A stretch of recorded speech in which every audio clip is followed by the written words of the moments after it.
This week's episode, and our first of 2019, is brought to you by Ruby G, who suggested a featured movie on our Facebook page. Thank you very much for the movie suggestion, Ruby. If you have a movie you'd like us to cover on a future episode, we're going to tell you all the ways you can do that at the end of the show. And now, Mike, for the first time this year, please play that intro music.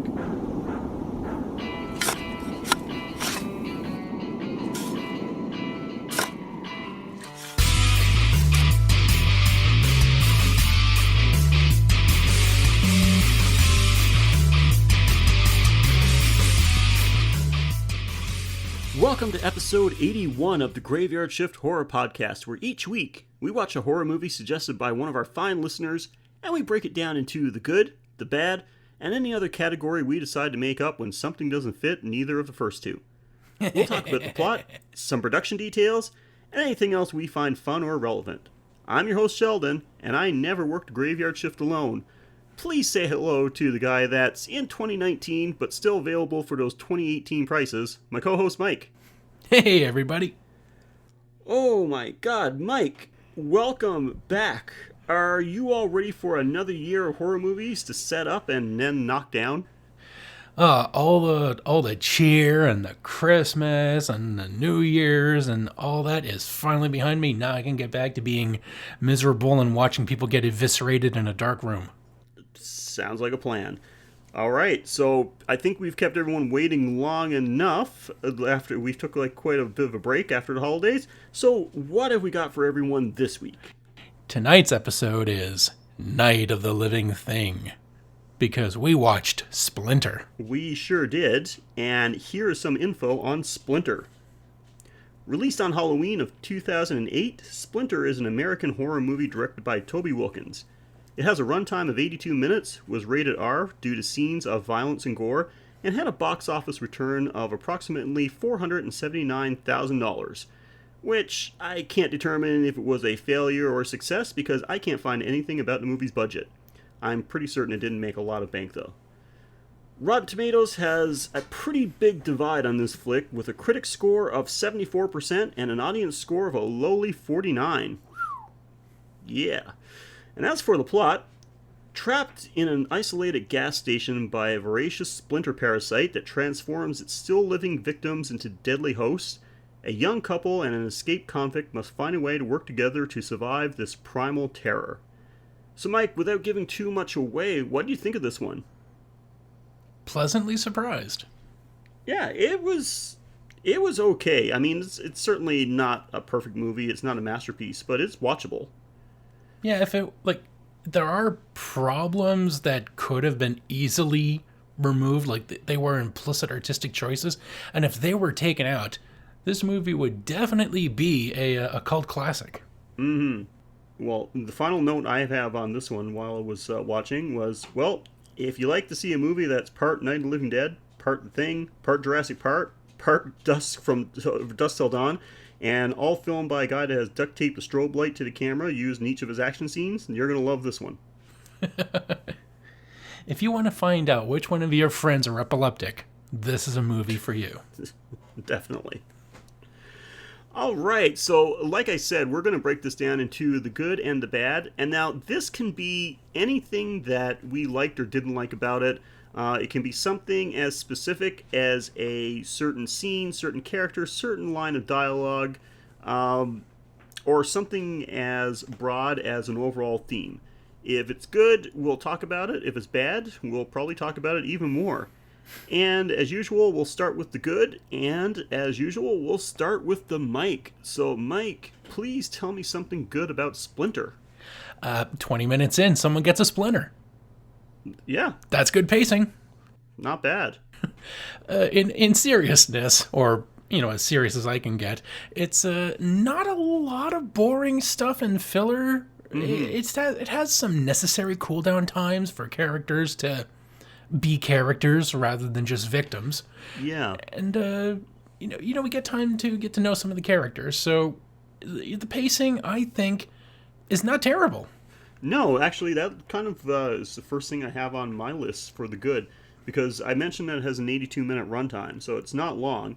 So it's short runtime. It's fairly fast paced. There's not really any boring scenes per se throughout this movie, and that's always a good thing.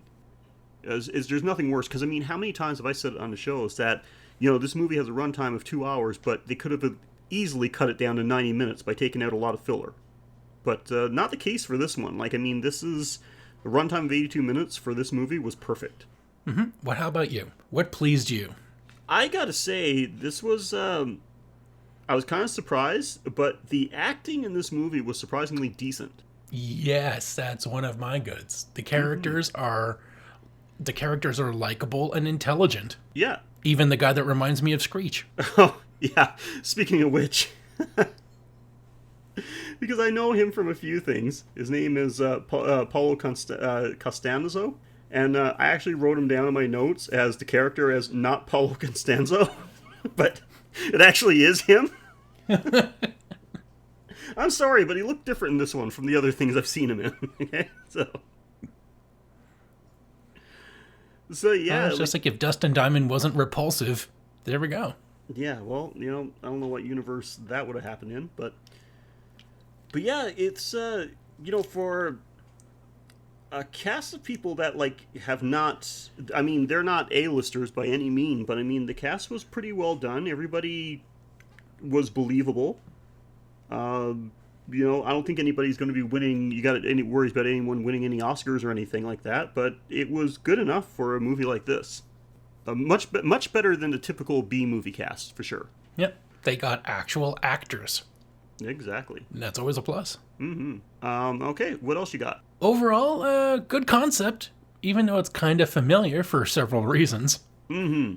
But still, rather than just, ooh, there is a slasher in the woods. Yeah. Like, even when you told me, like, oh, someone gets trapped in a gas station, I'm like, was this ATM? Oh, yeah. But, no, the idea of, like, a splintery fungus that metamorphosizes their victims, again, like, rips off the thing, but kind of keeps... Well, I would say original-ish. Yeah, it's kind of like it's kind of like a cross between just like a typical like Living Dead zombie and the monsters from the creature from the Thing, because I mean it does infect the person. They kind of morph. They can the bodies can kind of fuse together. Parts can operate separately. But they're trapped overnight with a group of people from different backgrounds who not necessarily getting along great. Yeah, and the creature itself too. Like whereas the Thing, it had an intelligence about it. Like it could actually pose as the person that it's absorbed. Yeah. This is more brainless, like a zombie, like just acting on instinct. Mm-hmm. But yeah, like it's. It was I liked it, like, it was something like a little different than just like, oh, it's like you're infected by a virus, like the things being affected having these freaking like really thin slivery spikes sticking out of it where you can't make sure they don't prick your skin. It's just like it's something covered in needles and making sure that you don't touch them.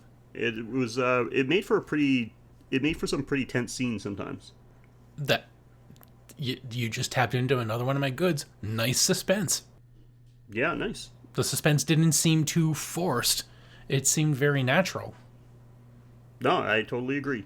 Okay, so tell me another good. Well, I got, because, everybody that's listened to the show with some regularity know, like, I'm a sucker when it comes to practical effects. This movie was chock full of it. Oh, the excellent animatronics. Yeah, what I have in my notes is the effects, when you can see them, were good. Yeah, in spite of the camera work, if they did have CGI, it looked real, and that's a positive. And when they used something, I don't know if you've seen videos of it, but it's called ferrofluid. Have you seen it? I have not. What is that? It's like it's a magnetic liquid that whenever they apply like an electromagnetic current to it, yes, it turns into spikes. I have, and now as soon as you said that, yeah, some of those scenes actually make sense. Especially there's a scene where, I can't remember the character's name, but the drug addict gets her hand is cut off, and it's like running around the store, and it starts like kind of drinking the ooze, Yeah. like trying to like reform itself. Yeah, that makes total sense now.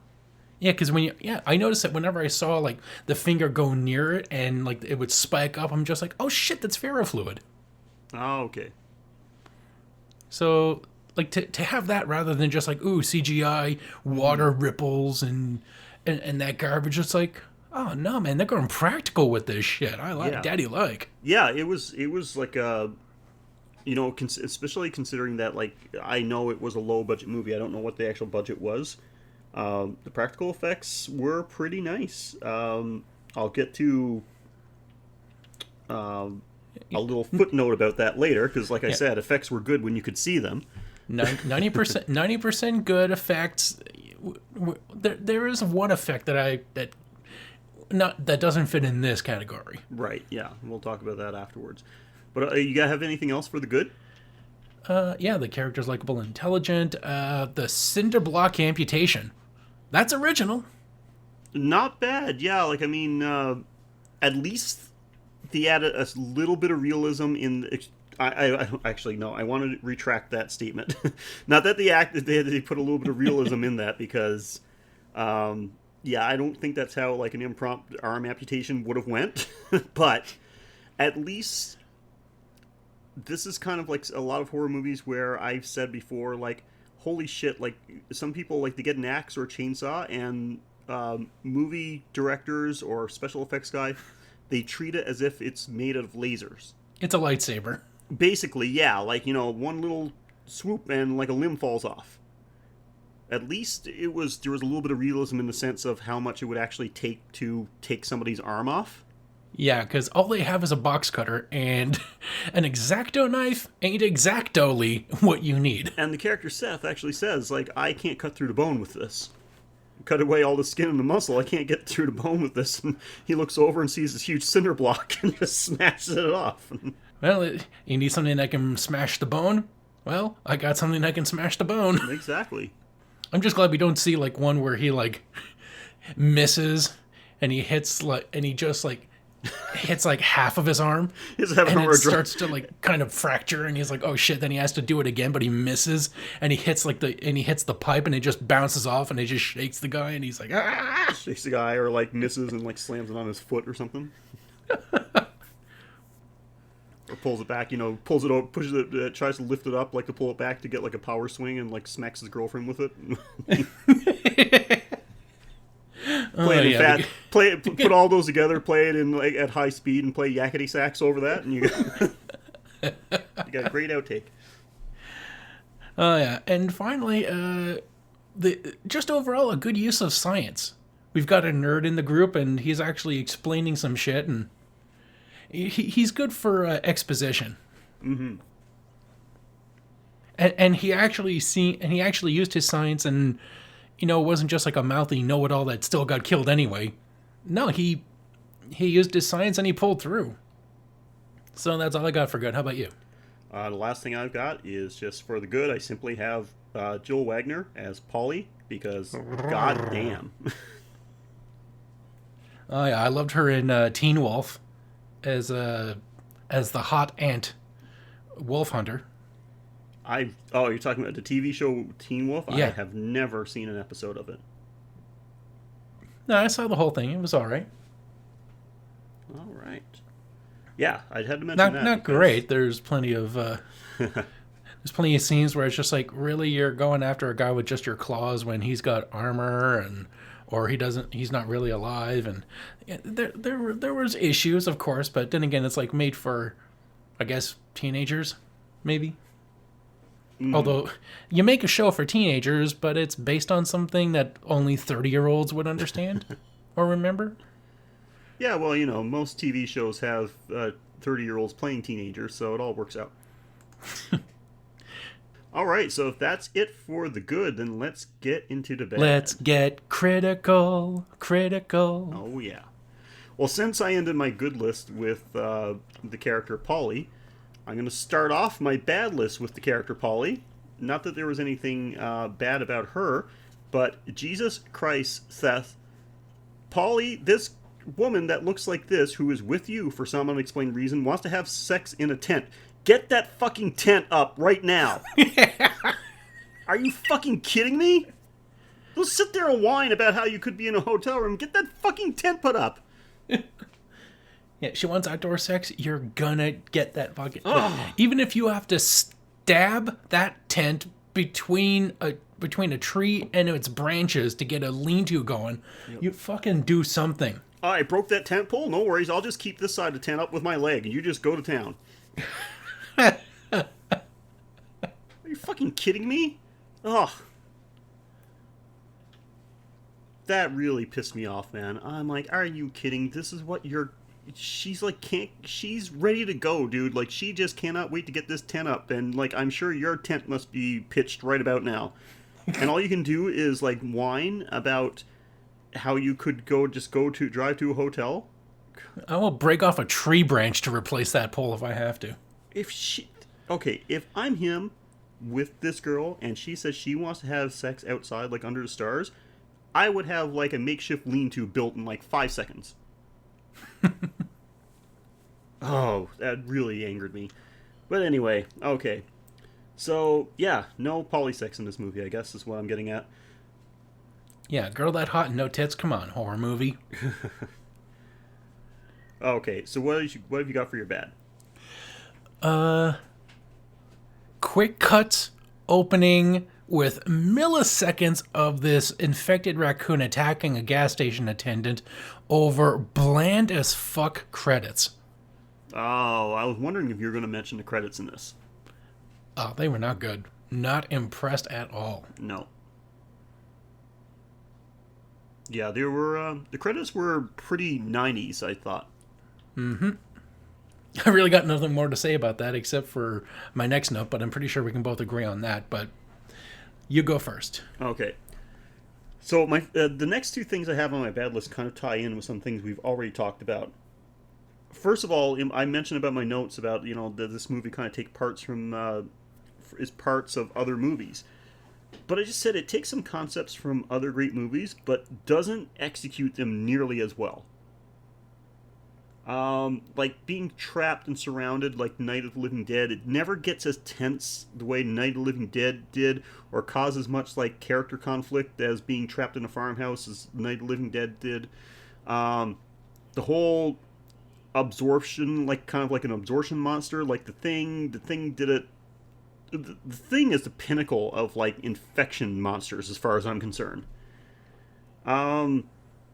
The whole distracting, like, oh, you got to be quiet and not move, or like just trying to distract it with fire, reminded me of like that was pulled straight from Jurassic Park. Like there's even a scene where he has a flare lit, and he's like one of the characters has a flare lit and is distracting the monster by waving it around. Yeah, firecrackers all over the place. Yeah, and yeah, it's just, I like the way that he did the virus and everything, but there's nothing really that original in this movie, I guess is what I'm trying to say. So, yeah, it was more of, like, I felt like I was, instead of watching an original movie, I felt like I was watching more of a homage to a lot of scenes from a lot of better movies.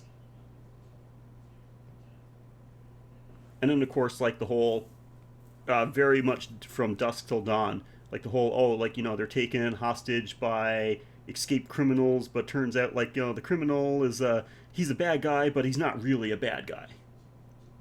Like an anti-villain. Yeah, so, anyway, that's all I got. Like, I don't know how to elaborate on that, except that, like, took concepts from better movies.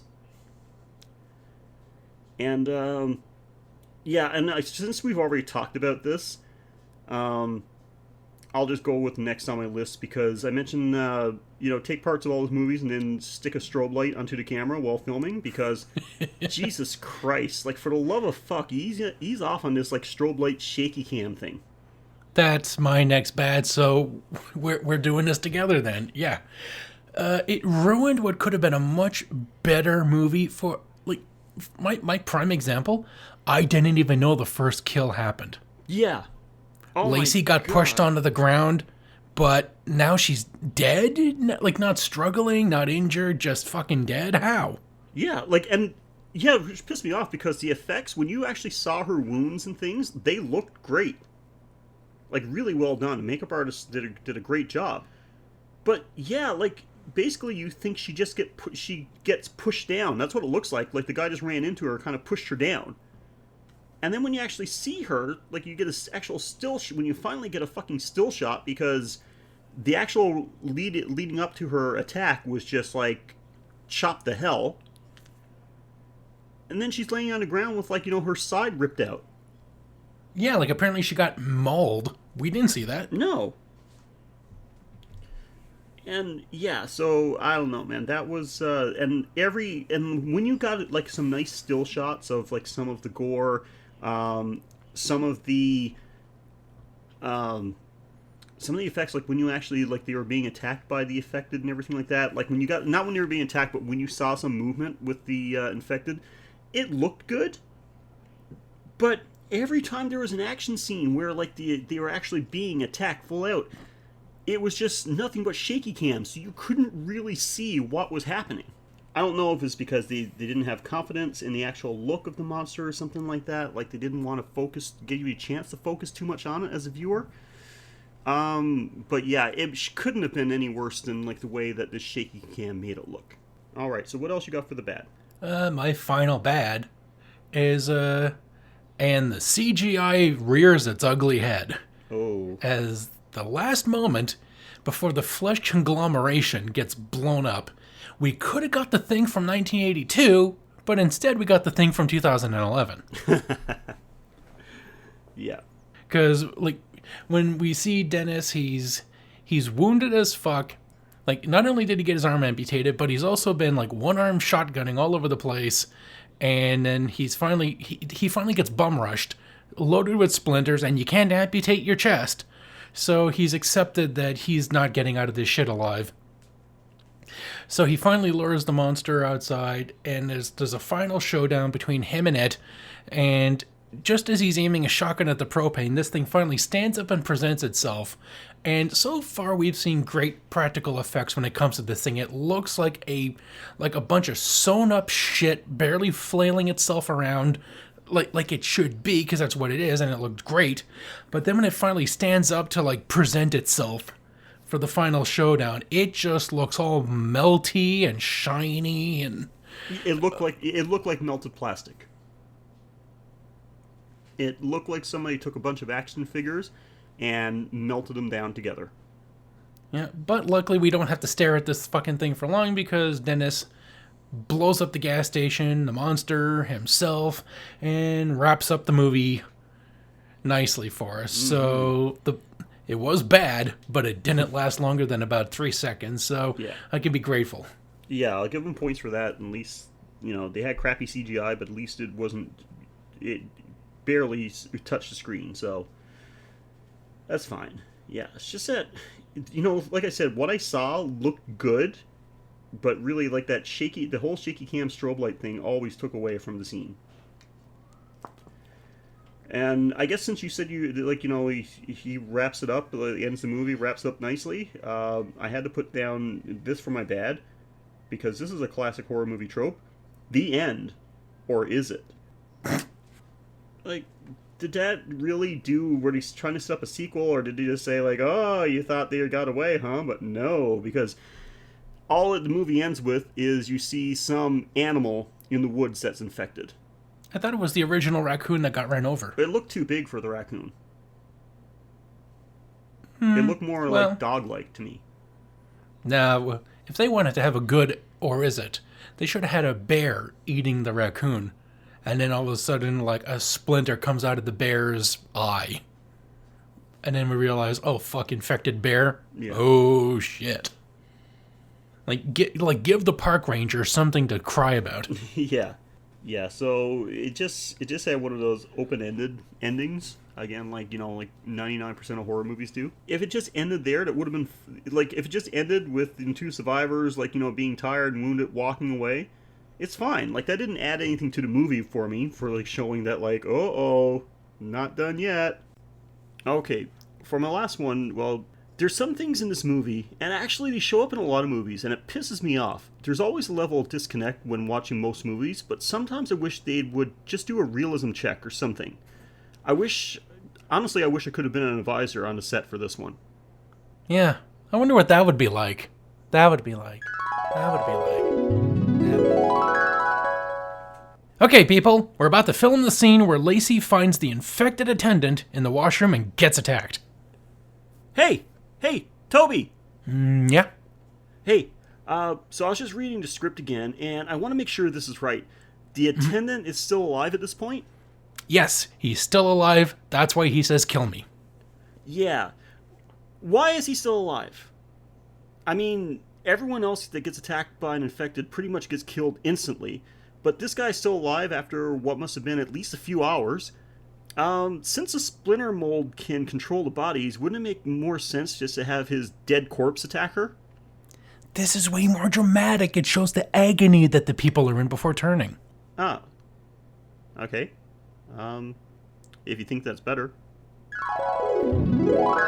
Okay, here is one of the most tense scenes in the movie. The infection has taken hold of Dennis, and Polly and Seth have to amputate his arm to save him and themselves. Yeah, Toby, sorry to interrupt again. Yep, what is it? Okay, so they amputate his arm with a box cutter and a brick? Yeah, it's brutal, I know. Oh, yeah, totally.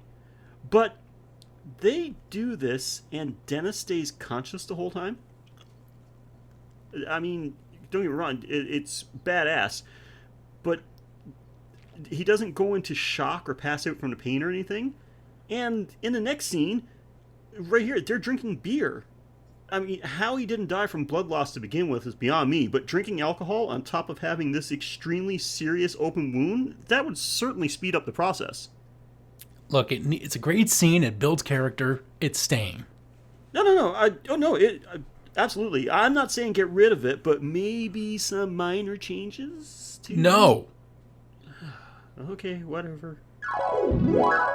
Okay, we're getting close to the end now, people. Dennis is going to take the shotgun from Seth and attack the monster while Paulie and Seth escape. Come on, dude. Seriously? This guy that just had his arm hacked and smashed off has the strength to fire a shotgun? And he's holding it in one hand. I mean, have you ever fired a shotgun before?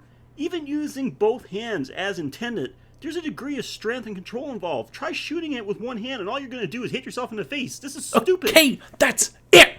Get the hell out of here. Wait. Get off my set right now. I don't even know why you're here. Oh, you know what? Fine. I'm out. Oh, by the way, you need more than just a key to get access to a safety deposit box. Oh, you're fucking dead. Give me that shotgun. Ow, my face. Told you. So, yeah, I guess me being on a movie set really doesn't work out. Yeah, you, it seems like you'd be that guy. Oh, I would definitely be that guy. For sure. Okay, so that's the good and the bad.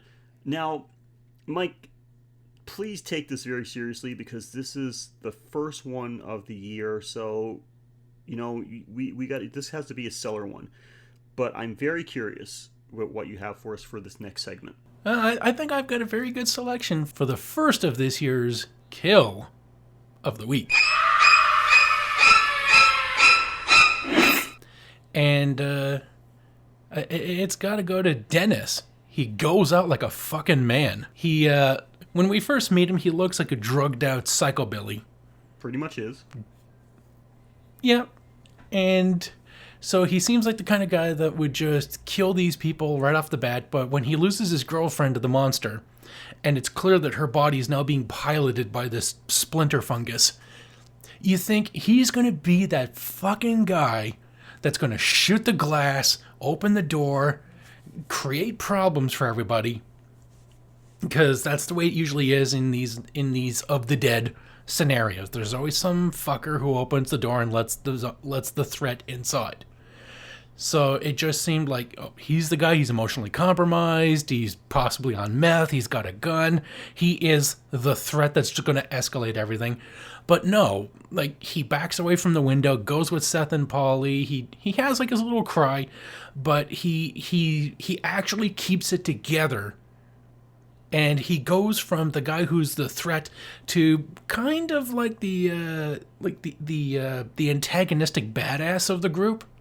And he has a great character arc. Because when he gets his arm chopped off, you think he's going to be like, I fucking hate you, you cocksuckers. But no, he's been hiding it. And then when it becomes clear he can't hide it, he offers them to kill him or cut it off. Like, he's actually a problem solver rather than a problem. And then when it finally comes time for him to show off with this thing, he one-arm shotguns the monster, takes it down, he's running out of shells, and then he just takes on a propane tank, puts that in his sights. Oh, and he also explains, like, he was a bank, not a bank robber, but like a truck thief. And the last job he pulled, he killed the cop. Well, not killed him on sight, but he shot him, and medical bills wiped out the family before he eventually succumbed to his injuries a year later. So he, like, all this nest egg, it looked like he was going to get to steal for himself. It turns out he was going to give it to the widow to, at least get her out of debt, to make some amends for what he did. So he's kind of like would he be like an anti-hero or an anti-villain? I still think he's considered a villain. So anti-villain. Like, he's definitely like the bad guy of the group, but he's got noble traits. So I guess that would make him the anti-villain. Mm-hmm. And then when he finally gets taken, it finally becomes clear that he can't do this. He hands over the key with a dog tag to a bank that apparently only lets anybody walk in as long as they've got a key. You can't just open a fucking safety deposit box with a key. Yeah, I'm pretty sure you need identification. It's not just like a wall. It's like, all right, if you got the key, open that shit up. It's not a locker at Grand Central Station. Exactly. But he gives, and he's got a dog tag with the lady's address and name on it, because... Well, it works in case you ever need to hand the key off to strangers and you don't have time to give the address and make sure they commit it to memory. But he finally lines up the propane, and he takes out that gas station like a motherfucking boss. He faces his death without hesitation. He takes out the monster, all the remnants that could be there, like any hands or arms that are skittering about. They're all attracted to the fire that he set, so... He wipes out the entire area, takes out the threat, dies a noble, heroic death, and he faces it without regret. He lived a bad life, but he died a man's death. So I got to give it to Dennis. All right, good one. I personally think I would have went for the cop that gets, I don't know what to call it, splintered in half. That was my kill until Dennis showed up. I'm just like, it's going to be really hard to take out someone getting bisected, but taking out a gas station by choice with a shotgun, yeah, that's pretty fucking ballsy. All right. And what can I say? I like a redemption story. I'm a sucker for a noble spirit. All right. Well, and that cop, she should have just listened and gone back to her car. She had to be an idiot. Yeah, when a gunman says, you don't get back in your car, I'm going to shoot these hostages, you get back in your fucking car. That's the thing. I don't think he was just threatening enough. I think he was turning into a good guy too soon. Yeah. He should have had a gun to Seth's head saying, get back in your fucking car or you're going to watch this four-eyed loser die. Oh, I was just, while you were talking about this kill, I was trying to think of, like, all the places that I know Paulo Costanzo from, and... I'm embarrassed to say this, but I think I know him best from that freaking movie from, I don't know when this movie came out, like back in like early 2000s, Road Trip. Remember there was... Exactly 2000. Oh, really? Okay. Because remember there was like a period of time, like late 90s, early 2000s, where there was a lot of these kind of like American Pie-esque type comedies? Yeah, a revival of the sex romps of the 80s. Yeah. So now it was the sex romps of the 90s. Exactly. Yeah, because, and remember the guy fucking Stifler was in pretty much all of them? Oh, yeah. Sean William Scott. Is he waiting tables now, or is that, no, that's the Shermanator. He's actually a waiter in real life. For real? Oh, man. Yeah, the guy that played Sherman is an actual waiter. Oh, that sucks. Yeah, Stifler, who knows what happened to him. He had a string of hits. Like, if he didn't waste his money, he made enough to cash out on. Yeah, Stifler was in a lot of stuff, man. He was in, like, everything for a while. The Rundown with The Rock. Yeah. Most recent thing that I saw him in was the Goon movies, where he's a hockey enforcer. Yeah, he was great in that, actually. That was fantastic. I fucking loved him in that. That was fantastic. That. That was a great role for him. But yeah, so yeah, it's like, I don't know why I remember this fucking movie, Road Trip, because it's been years since I've seen it, but I'm pretty sure it was fucking stupid. But was that the one with Don't Tell Scotty because Scotty doesn't know? No, wait, that was your Road Trip. That's a totally different one. Yeah. That's a totally different road trip movie with sexy teenagers. Yeah. And like I remember Tom Green was in it because, like, you know, it was all college kids, but Tom Green was like fucking 40 or something. Oh, yeah, that would be the teen sex romp on the road I didn't see. Yeah. Because I saw Euro Trip because Michelle Trachtenberg, fucking hot. Oh, yeah, she used to be in stuff. Oh my god. So, yeah, like, okay, so back to this movie anyway. So, yeah, overall, I mean, this movie is certainly no masterpiece. It's not up there with, like, the best in horror or anything like that. But considering it's an 82-minute investment of your time, it's good enough. And it's a decent watch. It's on Shudder. If you got a Shudder subscription, then you're all set to go. And if you don't have a Shudder subscription, get one. It's going to cost you $5 a month, and from what we've seen so far, it's totally worth it. Honestly, I'd get a Shudder subscription if I didn't already have one. I'd get it just for the Joe Bob Briggs exclusives alone. Oh yeah, there's new ones now. Yes, we gotta get looking on that. Some brand new ones. So yeah, get on that. Like, holy shit! I've only watched some of them, but they're fucking fantastic. The latest one, of course, was his Christmas special. Wasn't there also a Thanksgiving one? There was, yep. For Thanksgiving, they covered all the Phantasm movies. So if you haven't seen that, you might want to get on that. Okay, well, guys, that was our coverage of Splinter from 2008. Hard to believe, man. This movie was like is heading on 11 years old now. Weird. Anyway, so what do you think of it? Have you seen this movie? If you have, do you agree with what we had to say? Did we miss something vital that you want to talk about? Or what did you think of the movie overall? Did you like it, or did you think it was a pile of crap? Whatever your thoughts of this movie is, or if you have a movie you want us to cover in a future episode, we certainly want to hear from you. You can reach out to us at the old-fashioned way at graveyardshiftpod@gmail.com. Just fire off one of those old-fashioned emails. You can follow us on Twitter at GYS_horrorpod, on Facebook at facebook.com/thegraveyardshiftpod, and of course on Instagram at instagram.com/graveyardshiftpod.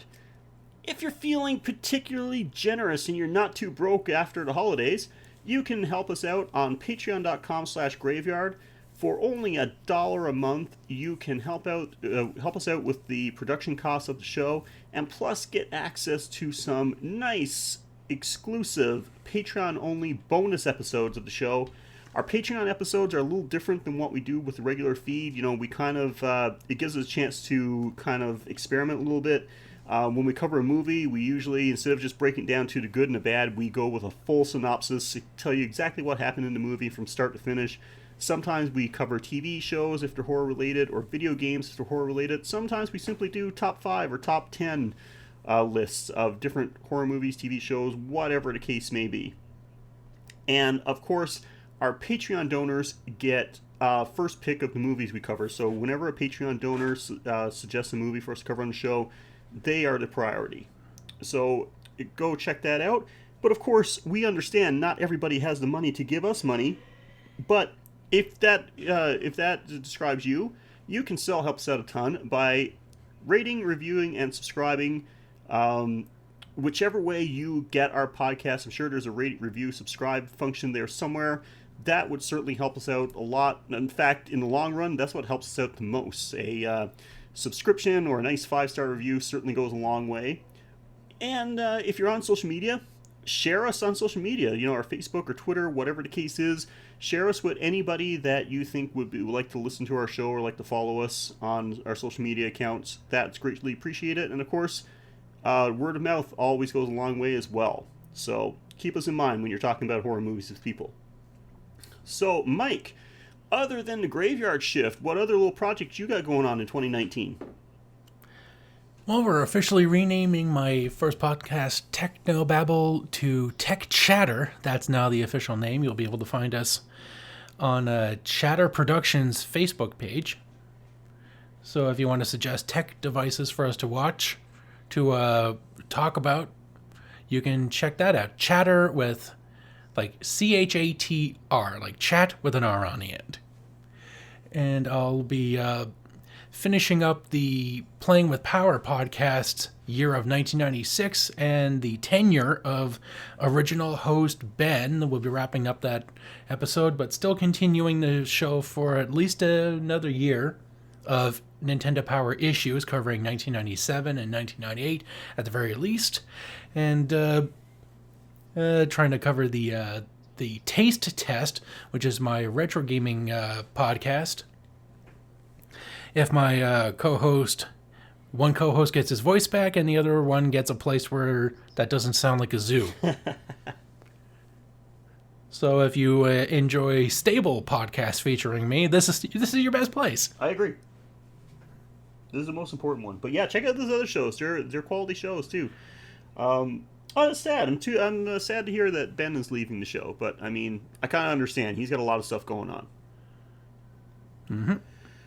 Okay, well, guys, really hope you enjoyed that. It's great to be back, Mike. Great to be talking about horror movies with you again. I know we took a break longer than we originally intended, but there's a lot of stuff going on with us too. So we had to make sure that the time was right before. We didn't want to half-ass it. We wanted to jump in with our full asses. So. Oh yeah. But great to be back, buddy. We've already got we've got like about a 6-month list of movies to cover already for this year. So, and more on the way. So we've got a lot of coverage coming to you. But guys, thank you again. We really do. Talking about last year was great. There's so much interaction we've had with you guys on our social media accounts. We just really appreciate everything you do. We just want to say that, last year was a fantastic year. And we are very excited about the year coming up. I think there's some nice stuff in development that we want to talk to you about real soon. But that's going to have to wait for another episode, and we will be back with another episode next week. Until then, I'm Sheldon. And I'm Mike. And thank you for joining us again on The Graveyard Shift.